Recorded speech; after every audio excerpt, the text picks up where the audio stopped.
គេថាមនុស្សទឹកមាត់ប្រៃគឺជាមនុស្សដែលគួរឲ្យខ្លាចបំផុតប៉ុន្តែអ្នកទាំងអស់គ្នាដឹងទេថានៅពីក្រោយសម្ដីដាច់ខាតនឹងការរស់ស៊ីដ៏តឹងរ៉ឹងរបស់ស្ត្រីម្នាក់តើមានអាចកំបាំងអ្វីបង្កប់នៅជាមួយថ្ងៃនេះយើងនឹងនាំអ្នកទាំងអស់គ្នាទៅជួបរឿងរ៉ាវរបស់លោកយាយសូនស្ត្រីដែកថែបដែលអ្នកភូមិគ្រប់គ្នាខ្លាចរអាប៉ុន្តែចុងក្រោយគាត់បែរជាបន្សល់ទុកនៅរឿងរ៉ាវដ៏រន្ធត់នៅខាងមុខនឹងលបូជាសពហេតុអ្វីបានជាសាកសពរបស់គាត់បែរជាដុតមិនឆេះតើវិញ្ញាណរបស់គាត់កំពុងតែរងចាំអ្វីឬក៏កំពុងតែខឹងសម្បានឹងនរណាម្នាក់សូមស្វាគមន៍មកកាន់សាច់រឿងសាកសពដុតមិនឆេះ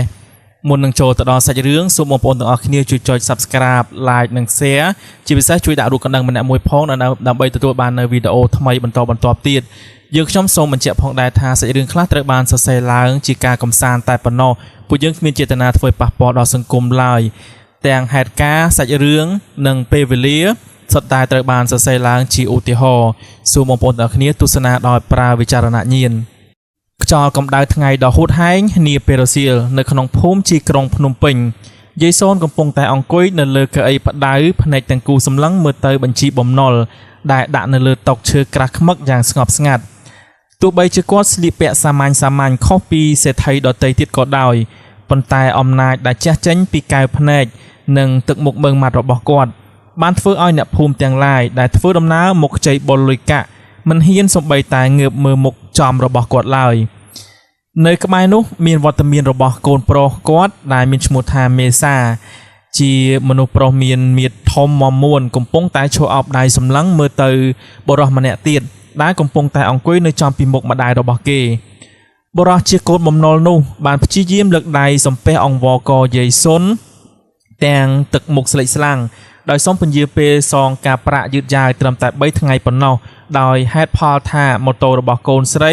ត្រូវខូចខាតខ្លាំងធ្វើឲ្យគេត្រូវចំណាយលុយជួសជុលអស់ជាច្រើនរហូតដល់បង្វិលប្រាក់មកសងយាយសុនវិញទាំងមិនទាន់ពេលវេលាឮពាក្យដោះសារបែបនេះយាយសូនបានដកវ៉ែនតាចេញពីភ្នែកយឺតរួចសម្លឹងត្រង់ទៅមុខបរិសនោះដោយកែភ្នែកត្រជាក់ស្រាប់គួរឲ្យខ្លាចគាត់មិនបានស្រែកកំហកឬក៏ជេរប្រតិចដោយអ្នកចងការប្រាក់ណាមួយឡើយប៉ុន្តែទឹកដមសម្លេងរបស់គាត់ដែលបន្លឺចេញមកគឺធ្ងន់និងពោពេញទៅដោយអំណាចដាច់ខាតដែលអ្នកភូមិគ្រប់គ្នាជឿជាក់និងល្បីតគ្នាថាគាត់គឺជាមនុស្សទឹកមាត់ប្រៃយាយសូនបានរំលឹកសម្ដីចាស់ទៅកាន់នីខនទាំងត្រជាក់ថាកាលពីខែមុននៅពេលដែលនីខនមកសំពះសូមខ្ចីលុយទៅទិញជីដាក់ស្រែនីខនបានសន្យាយ៉ាងច្បាស់លាស់នៅលើក្រដាសស្នាមថានឹងយកប្រាក់មកសងដល់ដៃរបស់គាត់វិញនៅថ្ងៃទី15មិនឲ្យយឺតសំបីតែ1នាទីឡើយប៉ុន្តែពេលនេះបែរជាមកប្រែក្រឡាសម្ដីរបស់ខ្លួនឯងទៅវិញទោះបីជានីខនព្យាយាមតវ៉ាថាវាជាស្ថានភាពបង្ខំយ៉ាងណាក៏ដោយក៏មេសាដែលជាកូនប្រុសច្បងបាននិយាយកាត់ទាំងសម្លេងក្រឡខ្លាំងថាពាក្យថាស្ថានភាពបង្ខំគឺនរណាក៏និយាយបានដែរគេបានសង្កត់ធ្ងន់ថាគ្រួសាររបស់គេរស់ស៊ីជាមួយអ្នកភូមិដោយភាពស្មោះត្រង់បំផុតហើយលុយកាក់ដែលឲ្យខ្ចីក៏ជាលុយដែលបានមកពីកម្លាំងញើសឈាមរបស់ពួកគេដែរបើគ្រប់គ្នាសុទ្ធតែមកសុំយឺតយ៉ាវបែបនេះតែឲ្យពួកគេទៅទុកចិត្តអ្នកណាបានទៀតភ្លាមនោះយាយសូនបានលើកដៃខាត់កូនប្រុសរួចងាកទៅប្រាប់នីខនជាលើកចុងក្រោយទាំងដាច់ខាតថាគាត់មិនមែនជាមនុស្សគ្មានធម៌មេត្តានោះទេប៉ុន្តែគាត់ជាមនុស្សរក្សាសម្ដីនិងវិន័យអ្វីដែលបានព្រមព្រៀងគ្នានៅលើក្រដាសស្នាមនិងស្នាមមេដៃគឺត្រូវតែគោរពធ្វើតាមជាដាច់ខាតព្រោះបើមានការអនុគ្រោះឲ្យម្នាក់នោះអ្នកដទៃនឹងយកតម្រាប់តាមរហូតធ្វើឲ្យវិន័យរស់ស៊ីត្រូវរលាយអស់សម្ដីចុងក្រោយរបស់ស្ត្រីដៃថែបរូបនោះបានកំណត់អវសានវ៉ាតយ៉ាងព្រឺក្បាលថា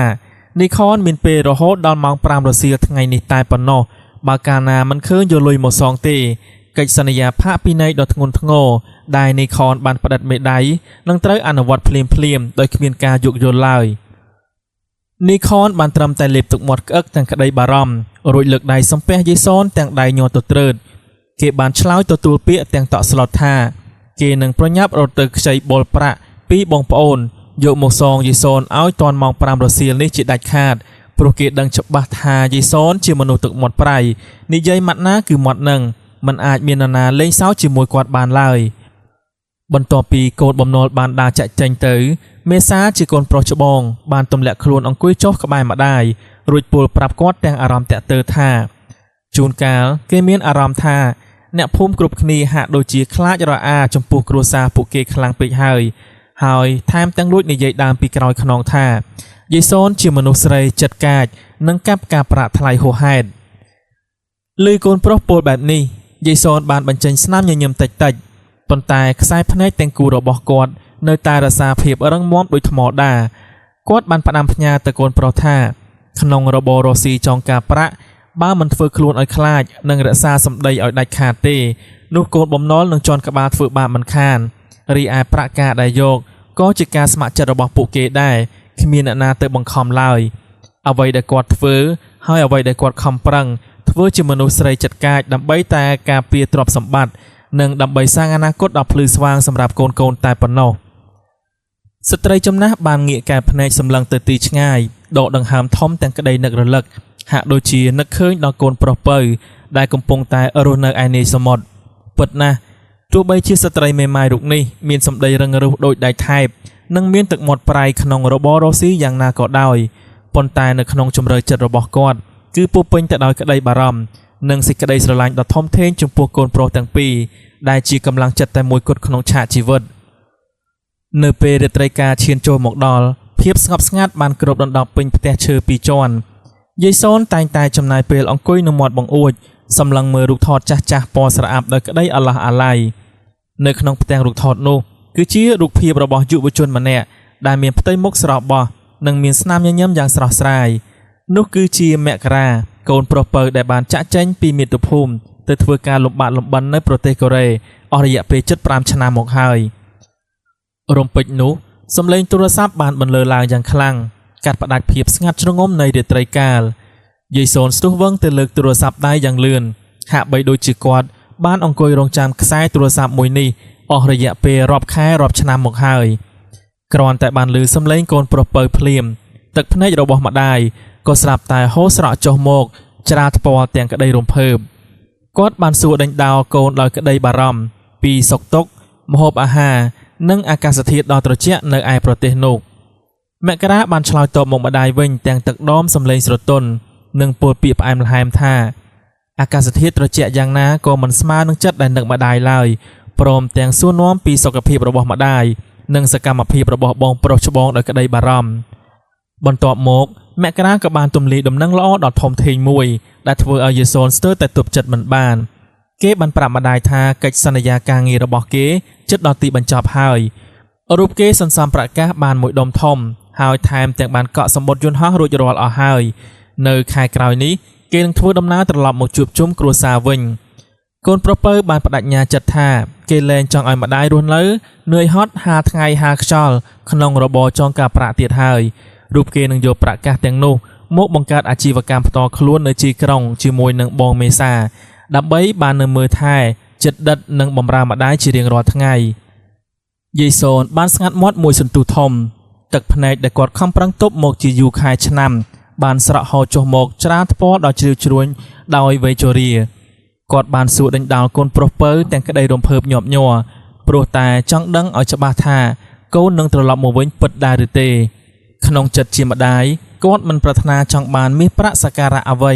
ក្រៅពីចង់ឃើញមុខកូនប្រុសទាំងពីរនាក់បានរស់នៅជួបជុំគ្នាដោយកាលពីក្មេងមុនពេលដែលសង្ខាររបស់គាត់ត្រូវធ្មេចភ្នែកលាចាកលោកនេះទៅបន្ទាប់ពីផ្ដាច់ខ្សែទូរស័ព្ទទៅ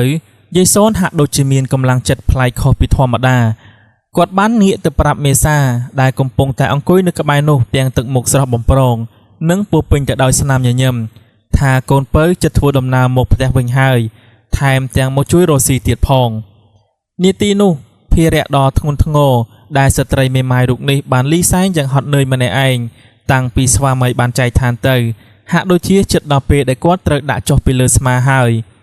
មេសាបានចូលមកកាន់ដៃម្ដាយរួចលួងលោមឲ្យគាត់សម្រាកឲ្យបានច្រើនចំណែកឯរឿងកូនបំណុលគេនឹងរ៉ាប់រងដើរចាត់ចែងជំនួសទាំងអស់ទោះបីជាមាត់និយាយចេញមកហាក់ដូចជាមានក្តីសុខយ៉ាងណាក៏ដោយប៉ុន្តែនៅក្នុងជំរឿចិត្តរបស់យាយសូនបែរជាមានអាការៈញាប់ញ័រខុសប្លែកពីធម្មតាគាត់បានងើបសម្លឹងមើលទៅលើមេឃនាពេលរាត្រីដែលកំពុងតែងងឹតស្លុបរួចលួចត្អូញត្អែក្នុងចិត្តទាំងព្រួយបារម្ភថា កម្លាំងកាយរបស់គាត់ហាក់ដូចជាកាន់តែថយចុះពីមួយថ្ងៃទៅមួយថ្ងៃហើយគាត់ខ្លាចតែសង្ខារជរាមិនអាចរងចាំជួបមុខកូនប្រុសពៅទាន់ពេលវេលាក្តីសង្ឃឹមដ៏ធំធេងនិងភាពទន់ខ្សោយនៃវ័យជរាកំពុងតែប្រជែងគ្នាយ៉ាងខ្លាំងក្លានៅក្នុងរូបភាពរបស់ស្ត្រីដាច់ថែបរូបនេះភាពសប្បាយរីករាយនៃដំណឹងវិលត្រឡប់របស់មករាហាក់បីដូចជាពន្លឺទៀនចុងក្រោយដែលឆេះសន្ធោសន្ធៅយ៉ាងខ្លាំងក្លាមុននឹងរលត់សាបសូន្យត្រឹមតែរយៈពេលមួយសប្តាហ៍ប៉ុណ្ណោះសុខភាពរបស់យាយសូនស្រាប់តែដាំក្បាលចុះយ៉ាងគំហកគួរឲ្យតក់ស្លុតជំងឺចាស់ជរាដែលធ្លាប់តែលាក់ខ្លួនយ៉ាងស្ងប់ស្ងាត់ស្រាប់តែវាលុកផ្ទុះឡើងធ្វើឲ្យស្ត្រីដាច់ថែបដែលធ្លាប់តែមានអំណាចរុកនេះលែងមានកម្លាំងកំហែងសំបីតែងើបអង្គុយដូចមុនផ្ទះឈើពីរជាន់ដ៏ធំមាំមួនដែលធ្លាប់តែឮសំឡេងមើងម៉ាត់ដាច់ខាតរបស់គាត់ពេលនេះប្រែជាស្ងាត់ជ្រងំគួរឲ្យខ្លាចរអាលេឡំនឹងក្លិនថ្នាំបុរាណដែលមេសាដុតរងាស់ជូនម្ដាយភាយឡើងពេញបរិយាកាសយប់មួយខ្យល់រដូវរងាបានបក់បោកមកត្រជាក់ស្រាប់ប៉ះនឹងស្លឹកឈើនៅខាងក្រៅផ្ទះលាន់លើគូឲ្យព្រឺសម្បុរហាក់ដូចជាប្រភ្នូលនៃសេចក្តីស្លាប់កំពុងតែខិតជិតចូលមកដល់យាយសូនដែលកំពុងតែដេកដកដង្ហើមថប់នៅលើគ្រែក្នុងបន្ទប់ដ៏ងងឹតស្លុបបានប្រឹងបញ្ចេញសំឡេងខ្សឹបហៅមេសាឲ្យដើរចូលទៅក្បែរខ្លួនទាំងការលំបាកលំបិនមេសាស្ទុះវឹងមកអង្គុយក្បែរគ្រែរួចចាប់ប្រអប់ដៃរបស់ម្ដាយដែលមានសភាពត្រជាក់ស្រាប់ដូចជាតកកមកអោបក្រសោបជាប់នឹងទ្រូងគេខំប្រឹងនិយាយលើកទឹកចិត្តម្ដាយឲ្យរឹងមាំដើម្បីរងចាំជួបមុខប្អូនប្រុសពៅដែលចិត្តធ្វើដំណើរមកដល់យាយសូនបានបញ្ចេញស្នាមញញឹមចុងក្រោយទាំងដកដង្ហើមញាប់គាត់បានប្រាប់កូនប្រុសទាំងដឹងខ្លួនច្បាស់ថាពេលនេះកែភ្នែកទាំងសងខាងរបស់គាត់ចាប់ផ្ដើមងងឹតមើលអ្វីលែងច្បាស់ទៅហើយប៉ុន្តែគាត់នៅមានបណ្ដាំដ៏សំខាន់មួយទៀតដែលត្រូវផ្ដាំផ្ញើទៅកាន់មេសាឲ្យបានច្បាស់លាស់ស្ត្រីដាច់ថែបបានខ្សឹបប្រាប់កូនទាំងដង្ហើមចុងក្រោយថារឿងសៀវភៅបំណុលគាត់បានកត់ត្រាចំណាំទុកនៅក្នុងថតតុករួចរាល់អស់ហើយទាំងព័ត៌មានលុយកាក់និងអត្តសញ្ញាណមនុស្សទៀងត្រង់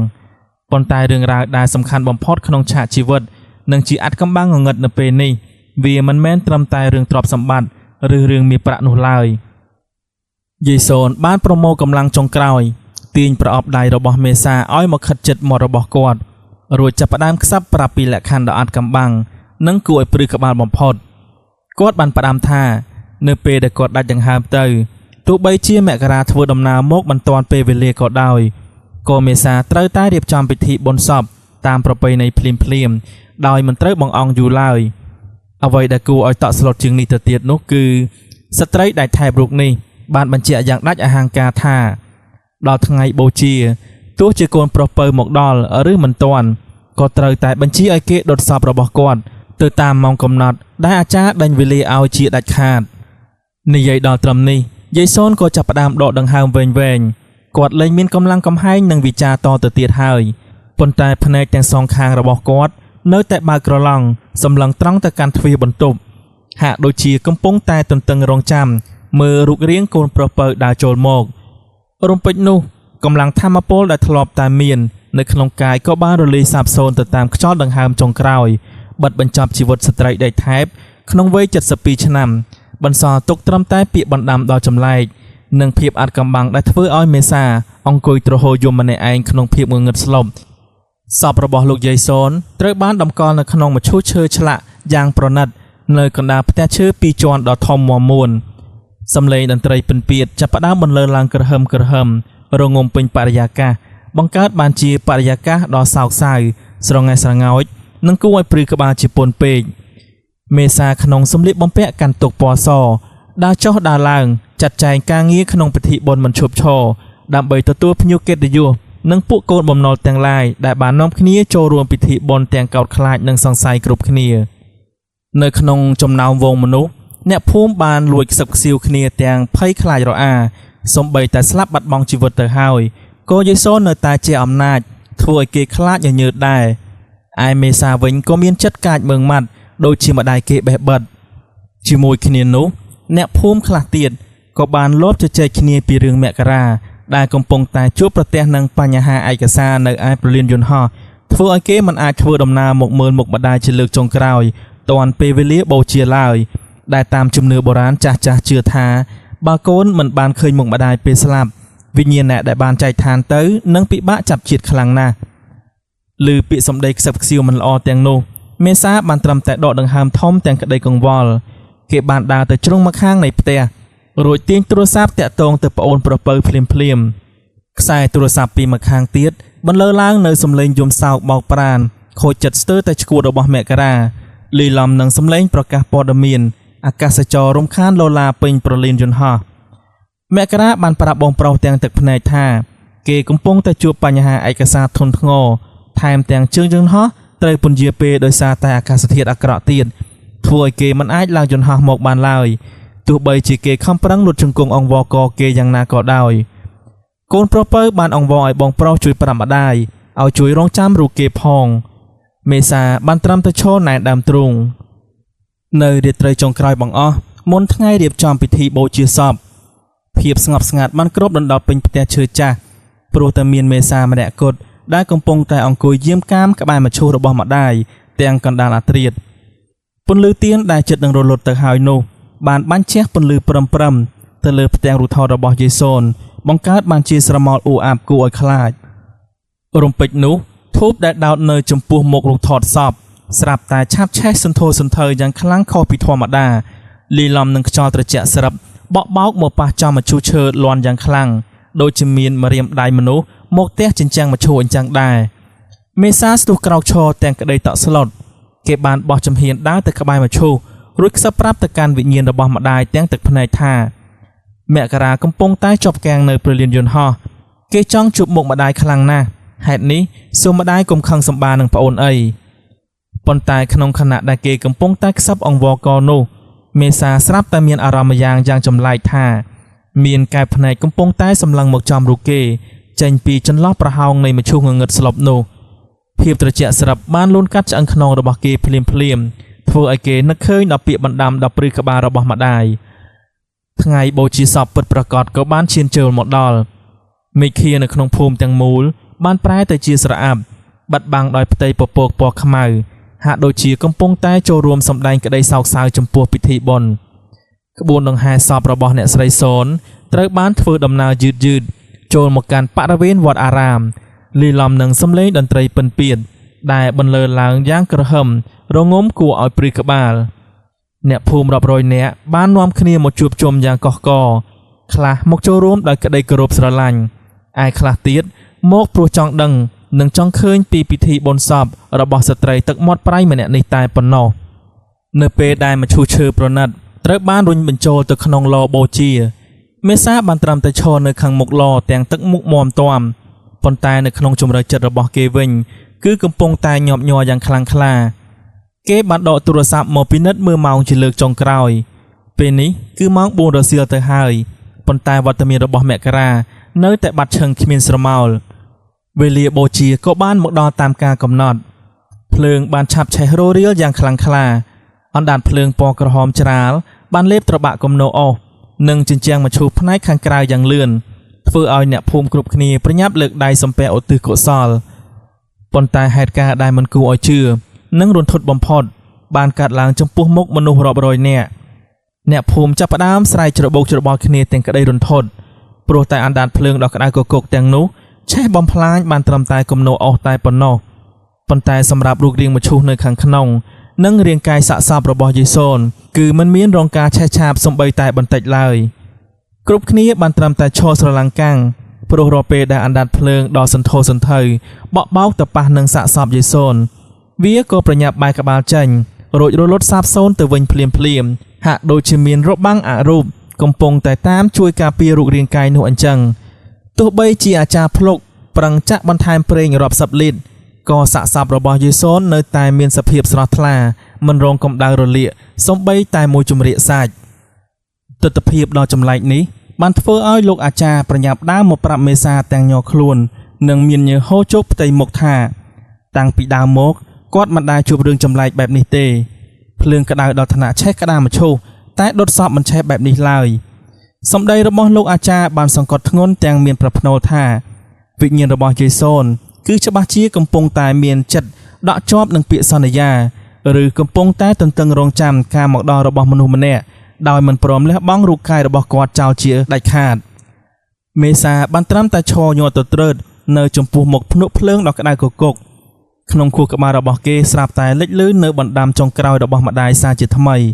គេបានសម្រេចចិត្តបោះជំហានដើរទៅក្បែរមាត់ឡូបូជារួចស្រែកហៅវិញ្ញាណម្ដាយទាំងទឹកភ្នែកហូរស្រោចមុខទាំងអង្វរកឲ្យម្ដាយលះបង់ក្តីបារម្ភហើយធ្វើដំណើរទៅកាន់សុគតិភពឲ្យបានសុខចុះព្រោះពេលនេះមករាកំពុងតែធ្វើដំណើរមកដល់ពាក់កណ្ដាលផ្លូវហើយអ្នកភូមិដែលឈរចោមរមើលចាប់ផ្ដើមលបខ្សឹបខ្សៀវគ្នាមិនឈប់មិនឈរដោយក្តីភ័យខ្លាចដោយខ្លះបានទម្លាក់កំហុសថាមកពីយាយសូនជាមនុស្សស្រីចិត្តកាចពេកនិងមានទឹកមាត់ប្រៃពេកទើបត្រូវរងកម្មពៀដុតសាកសពមិនឆេះបែបនេះសម្ដីនន្ទាផ្ដេសផ្ដាស់ទាំងនោះបានធ្វើឲ្យមេសាខឹងផងយំផងគេបានងាកទៅស្រែកកំហុកបំបិតមាត់អ្នកភូមិទាំងនោះភ្លាមទាំងអះអាងដាច់អហង្ការថា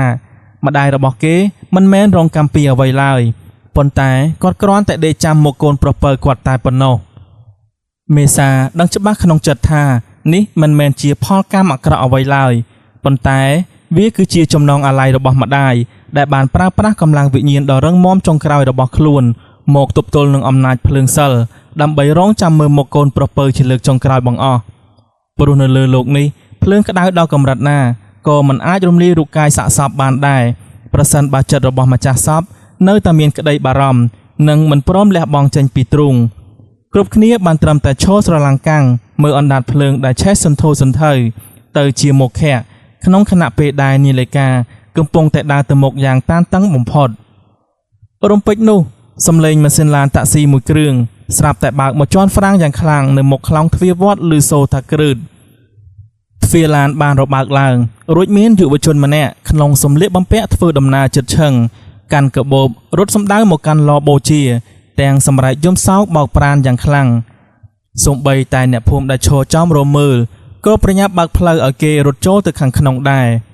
នោះគឺមករាកូនប្រុសពៅដែលយេសូនកំពុងតែទន្ទឹងរង់ចាំមេសាស្ទុះវឹងទៅចាប់ស្មារបស់ប្អូនប្រុសដែលកំពុងតែដេកដួលលើដីដោយសារតែភាពនឿយហត់និងការប៉ះទង្គិចផ្លូវចិត្តយ៉ាងធ្ងន់ធ្ងរគេបានប្រាប់ប្អូនប្រុសទាំងប្រញាប់ប្រាជ្ញាថាម្ដាយបានដេកទន្ទឹងរង់ចាំមករាយូរណាស់មកហើយសូម្បីតែអំណាចភ្លើងបូជាក៏មិនអាចដុតឆេះរូបកាយរបស់គាត់បានដែរបើមិនទាន់ឃើញវត្តមានកូនពៅមកដល់ក្រោយបានឮវិចារបងប្រុសបែបនោះមករាបានស្ទុះលុតជង្គង់ចុះនៅចំពោះមាត់ឡបូជាភ្លាមទោះកម្ដៅភ្លើងដ៏ក្តៅងោមភាចេញមកក្រៅក៏មិនអាចធ្វើឲ្យគេមានក្តីញញើតខ្លាចឡើយគេបានទទួលយកធូបមួយសរសៃពីប្រអប់ដៃរបស់លោកអាចារ្យរួចលើកដៃសំពះឡើងលើក្បាលទាំងទឹកភ្នែកហូរជន់ជោពេញផ្ទៃមុខមករាបានវិចារទៅកាន់វិញ្ញាណម្ដាយទាំងសំឡេងអួលណែនសុំទោសដែលទុកឲ្យម្ដាយរងចាំទាំងវេទនានិងបានសន្យាយ៉ាងមុតមមចំពោះមុខភ្នក់ភ្លើងថាចាប់ពីពេលនេះទៅរូបគេនឹងរស់នៅជាមួយបងមេសាព្រមទាំងខំប្រឹងធ្វើខ្លួនជាមនុស្សរឹងមាំដូចម្ដាយនិងលែងចាក់ចែងតាណាឆ្ងាយចោលគ្រួសារទៀតហើយហេតុនេះសូមម្ដាយទៅកាន់ទីស្ងប់សុខចោះសម្ដីសន្យាចុងក្រោយនិងការសំពះលារបស់កូនប្រុសពៅហាក់ដូចជាទឹកមន្តដ៏ស័ក្តិសិទ្ធិមកជួយរំលាយចំណងអាល័យនិងសេចក្តីបារម្ភទាំងឡាយដែលធ្លាប់តែមាននៅក្នុងទ្រូងរបស់យេសូនឲ្យរលាយសាបសូន្យទៅតាមខ្យល់រំពេចនោះរឿងរ៉ាវអស្ចារ្យមិនគួរឲ្យជឿក៏បានកើតឡើងជាលើកទី2គ្រាន់តែមករាដោតធូបចុះភ្លាមអណ្ដាតភ្លើងពណ៌ក្រហមឆ្អៅដែលធ្លាប់តែគេចចេញពីសាកសពស្រាប់តែបដូរទិសដៅងាកមកឆាបឆេះលេបត្របាក់រាងកាយរបស់យេសូនយ៉ាងសន្ធោសន្ធៅនិងលឿនរហ័សខុសពីមុនជញ្ជាំងមឈូសនិងរូបកាយដែលធ្លាប់តែដុតមិនឆេះពេលនេះបានរលាយកាយទៅក្នុងភ្នក់ភ្លើងបូជាបន្សល់ទុកត្រឹមតែផ្សែងខ្មៅហុយអណ្ដែតឡើងលើមេឃាក្នុងភាពស្ងប់ស្ងាត់វាគឺជាការលះបង់រូបកាយទាំងស្រុងរបស់អ្នកជាម្ដាយបន្ទាប់ពីបានសម្រេចបំណងប្រាថ្នាចុងក្រោយបានឃើញមុខនិងបានទទួលពាក្យសន្យាពីកូនប្រុសទាំងពីរធ្វើឲ្យអ្នកភូមិគ្រប់គ្នាបានឃើញទស្សនវិជ្ជានេះឡើងហ៊ានពោលពាក្យដន្ទារួចនាំគ្នាលើកដៃសំពះអនុមោទនានិងកោតសរសើរចំពោះកម្លាំងចិត្តនិងក្តីស្រឡាញ់ដ៏អស្ចារ្យរបស់ស្ត្រីដាច់ថែបទឹកមាត់ប្រៃរូបនេះគ្រប់គ្នារៀងរហូតមកក្រោយពេលដែលផ្សែងខ្មៅនៃភ្លើងបូជាបានរលាយបាត់ក្នុងអាកាសបន្សល់ត្រឹមតែបំណែកធាតុពណ៌សនៅក្នុងកោដ្ឋរីឯផ្ទះឈើពីរជាន់ដ៏ធំមាំមួនក៏បានប្រែប្រួលមកជាស្ងប់ស្ងាត់ប្លែកពីមុនមេសានិងមករាបានរស់នៅជាមួយគ្នាយ៉ាងសុខសាន្តទៅតាមពាក្យសន្យាដែលពួកគេបានផ្ដល់ជូនម្ដាយនៅចំពោះមុខភ្នក់ភ្លើងបូជា រហូតដល់ព្រឹកថ្ងៃមួយខណៈដែលបងប្អូនទាំងពីរកំពុងតែអង្គុយរៀបចំបញ្ជីខ្ចីបុលនិងសិភៅកត់ត្រាចាស់ៗរបស់យាយសូនមករាបានលបទៅបើកថតតុកសម្ងាត់មួយដែលមេសាមិនដែលធ្លាប់បានប៉ះពីមុនមកឡើយនៅក្នុងថតតុកសម្ងាត់នោះពួកគេទាំងពីរនាក់ស្រឡាំងកាំងយ៉ាងខ្លាំងនៅពេលដែលបានឃើញសម្បត្តិចាស់មួយច្បាប់ដែលយាយសូនបានសរសេរទុកដោយដៃញ័រទៅត្រើតមុនពេលចែកឋានមករាបានចាប់ផ្ដើមហែកបើកអានសម្បត្តិមួយច្បាប់នោះទាំងទឹកភ្នែកហូរស្រក់ចូលក្រដាសនៅក្នុងសម្បត្តិយាយសូនបានសរសេរផ្ដាំផ្ញើទៅកាន់កូនប្រុសទាំងពីរថាបើកូនបានអានសម្បត្តិនេះមានន័យថាចំណងអាល័យរបស់ម៉ែត្រូវបានដោះលែងហើយគាត់ដឹងច្បាស់ថាអ្នកភូមិគ្រប់គ្នាហៅគាត់ថាជាមនុស្សស្រីទឹកមាត់ប្រៃប៉ុន្តែគាត់មិនដែលខឹងសម្បាឬប្រកែកឡើយព្រោះបើកាលណាគាត់មិនធ្វើខ្លួនឲ្យរឹងមាំដូចជាថ្មទេតែគាត់អាចធ្វើជាជញ្ជាំងក្រាស់ខ្មឹកដើម្បីការពារកូនប្រុសទាំងពីរពីខ្យល់ព្យុះនៃឆាកជីវិតបានដោយរបៀបណាពាក្យពេចន៍នៅក្នុងសម្បត្តិបានធ្វើឲ្យមេសាខ្សឹបវិចារតិចទាំងអួរណែនក្នុងទ្រូងថាម្ដាយពិតជាបានលះបង់និងធ្វើគ្រប់យ៉ាងដើម្បីពួកគេពិតប្រាកដមែនអត្ថន័យនៅក្នុងសម្បត្តិចុងក្រោយនោះបានដាស់តឿនសតិដល់កូនយ៉ាងជ្រាលជ្រៅថាសម្រាប់មេសាទោះជាមានចរិតកាចតែមានចិត្តបុណ្យហេតុដូចនេះចូលប្រើប្រាស់ភាពម៉ឺងម៉ាត់របស់ខ្លួនទៅការពារប្អូនប្រុសចំណែកឯមករាវិញទោះបីជាគេចរិតស្លូតបូតតែមានចិត្តអំណត់និងអត់ធន់ខ្ពស់ហេតុនេះចូលប្រើប្រាស់ភាពទន់ភ្លន់របស់ខ្លួនទៅជួយរំលាយភាពក្តៅក្រហាយនៅក្នុងចិត្តរបស់បងប្រុសជាចុងក្រោយស្ត្រីដាច់ថែបបានផ្ដាំផ្ញើយ៉ាងសង្វេគថាមាសប្រាក់ទ្រព្យសម្បត្តិដែលគាត់ខំរកមកបានគាត់មិនប្រាថ្នាចង់ឲ្យកូនយកទៅធ្វើជាម្ចាស់ជិះជាន់លើជីវិតអ្នកដទៃឡើយគឺចូលនាំយកមាសប្រាក់ទាំងនោះទៅធ្វើជាទុនដើម្បីកសាងជីវិតដោយភាពស្មោះត្រង់បំផុតប្រសិនបើជួបកូនបំណុលណាដែលជួបការលំបាកក្រខ្សត់ពិតប្រាកដចូលចេះយោគយល់សន្តោសប្រណីនិងលើកលែងឲ្យគេចោះព្រោះនៅលើโลกនេះបុណ្យកុសលដែលធំធេងបំផុតក្នុងឆាកជីវិតរបស់មនុស្សគឺការចេះយោគយល់និងសន្តោសប្រណីទៅកាន់មនុស្សជុំវិញខ្លួននេះឯងចាប់តាំងពីថ្ងៃនោះមករចនាសម្ព័ន្ធនិងរបៀបរបបនៃការរស់ស៊ីរបស់គ្រួសារយាយសូនត្រូវបានផ្លាស់ប្ដូរមុខមាត់ទាំងស្រុងមេសានៅតែរក្សាភាពហ្មត់ចត់ក្នុងការងារដដែលប៉ុន្តែនៅលើផ្ទៃមុខរបស់គេចាប់ផ្ដើមមានស្នាមញញឹមព្រមទាំងការយោគយល់សន្តោសប្រណីចំពោះអ្នកភូមិណាដែលជួបប្រទះការលំបាកខ្សត់ខ្សោយពិតប្រាកដទៅតាមបណ្ដាំក្រៅរលឹករបស់ម្ដាយចំណែកឯមករាវិញគេបានយកប្រាក់កាសដែលខំសន្សំពីប្រទេសកូរ៉េមកបើកហាងលក់សម្ភារៈកសិកម្មមួយដ៏ធំនៅមុខផ្ទះដោយអនុញ្ញាតឲ្យអ្នកភូមិដែលខ្វះខាតអាចមកទិញជំពាក់ជីថ្នាំនិងក្របពូជទៅបង្កើនផលមុនរួចចាំសងត្រឡប់មកវិញនៅពេលប្រមូលផលរួចរាល់ទង្វើដ៏មានគុណធម៌នេះធ្វើឲ្យអ្នកភូមិម្នាក់លាន់មាត់ប្រាប់មេសាទាំងក្តីរំភើបថាខ្លួនគេពិតជាមានការប្រែប្រួលខ្លាំងណាស់ព្រោះកាលពីយាយសូននៅរស់អ្នកភូមិគ្រប់គ្នាខ្លាចរអាផ្ទះឈើពីរជាន់នេះមិនខុសពីសត្វខ្លាឡើយប៉ុន្តែពេលនេះគ្រប់គ្នាបែរជាមានអារម្មណ៍ថាទីនេះពោពេញទៅដោយកម្ដៅដ៏កក់ក្ដៅខុសប្លែកពីមុន